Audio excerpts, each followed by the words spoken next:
pour réchauffer un peu vos muscles, donner un peu d'amour à votre dos avant de sauter du lit et de risquer de vous faire mal.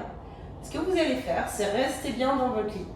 Vous allez venir attraper un genou, l'autre genou, et déjà juste venir serrer les genoux contre votre poitrine. Vous pouvez balancer un petit peu gauche et droite.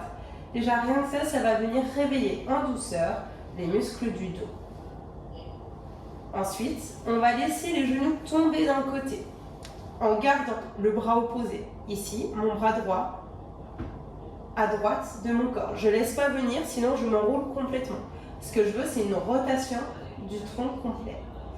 Si jamais c'est un peu trop difficile, le matin, on peut venir placer un coussin. Hop, un de vos oreillers ou l'oreiller de votre conjoint sous les genoux pour venir aller moins loin et peut-être que ce soit moins sensible pour vous. Ça dépend de chacun. On repart, on fait la même chose de l'autre côté. Comme vous voyez, mon bras ici, il est à l'opposé pour venir permettre une rotation complète du dos. Ensuite, on ramène vers ici. On continue à tourner un petit peu d'un côté et de l'autre. Et on va pouvoir se placer à quatre pattes.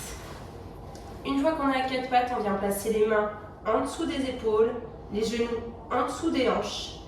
Et on va faire le dos rond, le dos creux. Certains qui font du yoga peuvent connaître ce mouvement sous le nom de chat, vache, cat and cow. On peut faire juste dans cette direction et on peut également aller de gauche à droite. Ensuite, on va venir garder les mains au sol et on vient s'asseoir sur ses talons.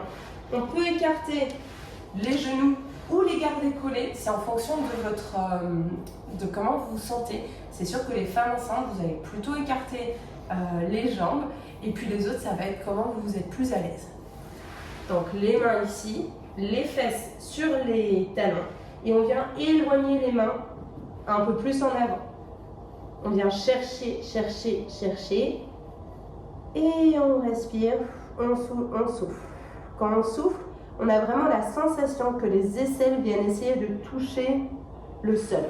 Ici, on essaye de le coller là. J'ai bien dit on essaye, on ne va pas y arriver. C'est juste pour avoir un petit peu plus d'étirement au niveau du haut du dos. Le bas du dos, on peut sentir que ça étire aussi. Vous voyez, je ne laisse pas mon bas du dos se relever, je le garde bien bas. Parfait. Une fois dans cette position, je me mets face à vous pour que vous voyez mieux. Ce qu'on peut venir faire, ça va être venir chercher avec les mains seulement. C'est pas mon bassin ne bouge pas, c'est juste les mains. Et je viens chercher plus sur le côté pour ouvrir ici et sentir un étirement plus asymétrique cette fois, plus d'un côté. Je pars de l'autre côté et je fais la même chose de l'autre côté. Ensuite, on se redresse et on est prêt pour commencer la journée. Salut!